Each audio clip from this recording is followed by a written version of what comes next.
Welcome to Coffee and a Weather Map with Jeff, and I am Jeff. So we will get started. There's a lot to talk about today, and we'll just jump right into the upper air pattern. So the ridge is flattening out, as we've been talking about. Probably not quite as aggressive as it once talked about in the models the last couple of days, although it is starting to do that and push the top of the ridge off to the east. We do have that right rear quadrant, as I like to call it. Sometimes they call it the right rear entry, or that where the winds go in and then they speed up into the jet streak, which is up there towards Hudson Bay, James Bay area. But it's that right rear section. So everything to the right of the axis that cuts that jet streak right in the middle, to the right, and then the back half of it tends to be the best uplift along the jet, and so that helps to spur more energy for thunderstorms, especially. So we're continuing to see that, and it continues a thunderstorm threat. Although for northern Michigan right now, we're seeing everything being less than marginal. The expectation is, because we're not going to get to the heat, and we'll go a little bit more into that here in a bit, we are going to be cooler today, so we won't be as unstable. So we're not going to probably see, we may see a few thunderstorms around, but for the most part, we won't see the severe weather that was possible yesterday. As far as northern Michigan was concerned yesterday, we ended up with a lot of special weather statements, so strong thunderstorms, but nothing that approached severe limits, at least last night. I know Wisconsin, most of the day, and part of the UP had severe weather with that severe thunderstorm watch. And then that also continued all the way southwest into, I think, Kansas. They had watches out down that far southwest of us. So here we are. This was 6Z, so that was 2 a.m. Eastern time. The expectation is that, and we're at currently pretty close to 12Z. So the GFS is still a little bit more aggressive on flattening the ridge out over the next couple of hours. As we've seen, the 10Z analysis by the RAP model shows that it's not quite that flattening out quite that fast, but it will flatten out as the day goes on and into the evening here tonight. And this is at about 11 o'clock tonight. Looks like we will be at least pretty close to that. We're still in that right rear quadrant, so it still has the ability to help give us some uplift, but it's getting further south of where the actual front is itself. But as I was saying, the ridge also shows where the most heat is, especially when you look at the upper levels. And in this case, we still have heat advisories all the way across the eastern part of the U.S. But now most of the areas north of roughly U.S. 10 in Michigan is not going to have a heat advisory. And that's just due to the fact that we've had so many clouds. The front's nearby. We're just not going to get quite as warm as we did. It's still going to be pretty humid out, though. And for Michigan, this is getting pretty sticky. You see down in South Texas today, at least currently this morning, they have special weather statements out for patchy dense fog, especially around the Alice area and the Victoria area, which when I was forecasting down there, those were our two most problematic airports. And it's just that those are good places for the fog to form. And we'll take a little bit more look at that here in a bit. All right, we take a look at the surface map from 5 a.m. Eastern time or 4 a.m. Central. You still have in the Great Lakes, you still have that cold front that is stretched across the upper Great Lakes. It's kind of weakening. There's not as much of a temperature gradient across it, although the temperatures are in the upper 60s to the north, looks like, and then lower to mid 70s to the south of it. That might show a little bit more contrast during the afternoon, especially once the temperatures start to heat up downstate a little bit, and we'll be able to see where that cold front is. The one to the north, it's a little weaker, that little area low pressure. If you notice that the front then becomes kind of a dashed line instead, that means that the front is falling apart. So that part of the cold air is not really making it, isn't expected to really make it to reinforce anything. So this front is going to pretty much just kind of stall. It hasn't moved a whole lot since yesterday anyway, and that's going to be the main focus there. Just kind of focus in on the middle Texas coast. We have pretty much onshore winds down around Corpus Christi Bay, and all the way up and towards Matagorda Bay, and even up in, I guess that'd be Galveston Bay up there, where the Houston area. Baffin Bay, everything's pretty much out of the southeast or east or south-southeast across the middle Texas coast. Winds inland have gone fairly light.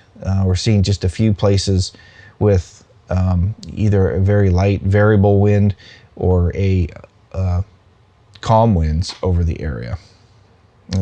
Believe that's Victoria. That's 75 over 74 with fog and calm winds.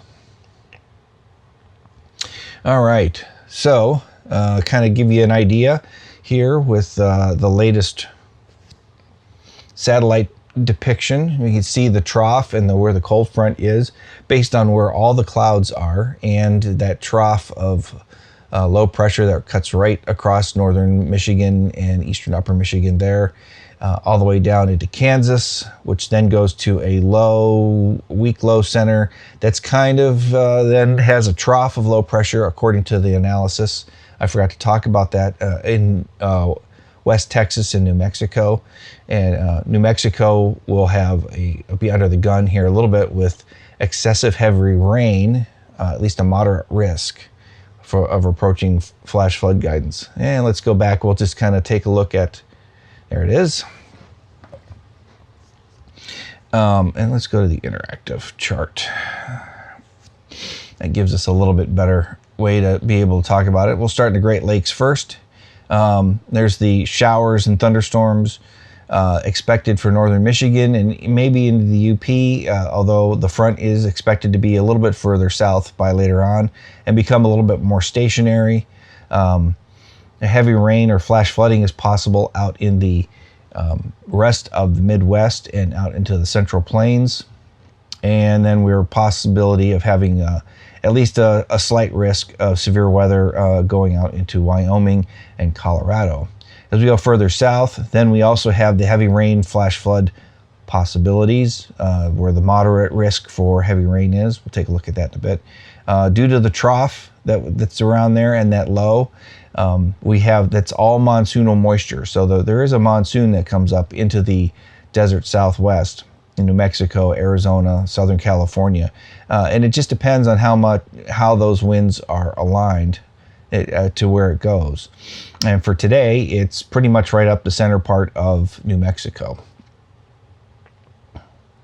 To take a look at where we're expecting the severe weather, the marginal risk going into the region is pretty much along M55 this morning in northern Michigan. Let's see here.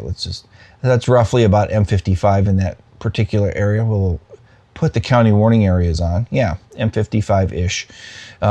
Just cuts off most of the Gaylord forecast area. We do have marginal all downstate into the Detroit and down into northern Indiana and northern Ohio. Of course, that stretches along that front all the way back into Colorado and Wyoming, where that surface low was. And they're still expecting showers and thunderstorms, just not heavy as far as wind or hail production in New Mexico, but it could have heavy rain, as we've been talking about. Looking at that front doesn't really change a whole lot. Let me go back to All right, so for Wednesday, then we're looking at that area of heavy rain flash flooding possible, continuing in the Midwest and up into just starting to get into the upper Great Lakes, and are still expecting some of that monsoonal moisture in New Mexico as well. And then for Thursday, the front still kind of moves a little bit more to the south. We end up with showers and thunderstorms. We're not so much under any particular slight risk threat, at least based on this map. But we're still expecting a fair amount of rain in those areas. Okay, so we'll go back here. So we were on day 2. The front was stretched across. We still have marginal downstate, focused right along the warm front. And then day 3, still continue to have marginal threats across the region as far as severe weather is concerned. And days 4 through 8, we'll see here what that pulls up. Day 4 is in the Dakotas. Day 5 is the predictability. Yeah, the rest of the way out. Rarely do you see much past day 4 a lot of times, just because the predictability can be too low during that time frame. All right, looking at the excessive heavy rain. So along that front, we have a slight risk there in the Midwest with the marginal all the way up there in the southern lower part, or the lower part of Michigan. And then that moderate down through the central part of New Mexico, where we're expecting all that monsoonal moisture to come flooding up into that area. It still continues to be the pattern for the most part on day 2, which is Wednesday. Although things seem to be tamped down, I would suspect that there's not as much forcing to get that moderate to continue into New Mexico for Wednesday. And then we still have a marginal down in New Mexico, but then we have a slight risk starting to get in here for heavy rain into northern lower Michigan, as well as the upper peninsula and Wisconsin. So the upper Great Lakes will start to see marginal to slight risk for exceeding flash flood guidance during that period on Thursday. So for this week, the office has decided to cut back a little bit on it.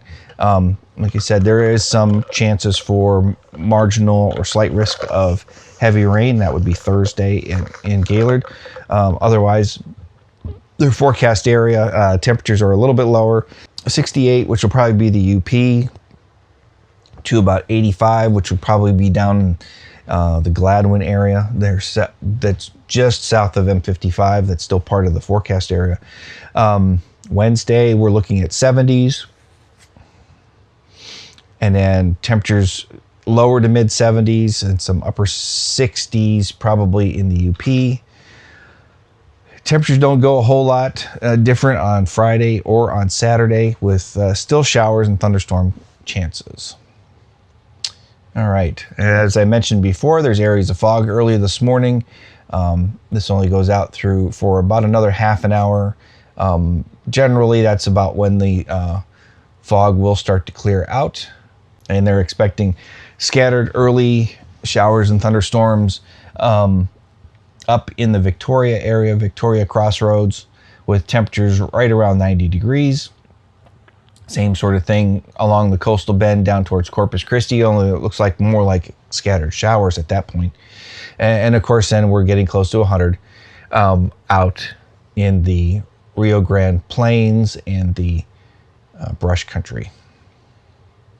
Tonight, over that area of South Texas, then they're also expecting mid to upper 70s across the good portion of it, with isolated showers up around the Victoria Crossroad.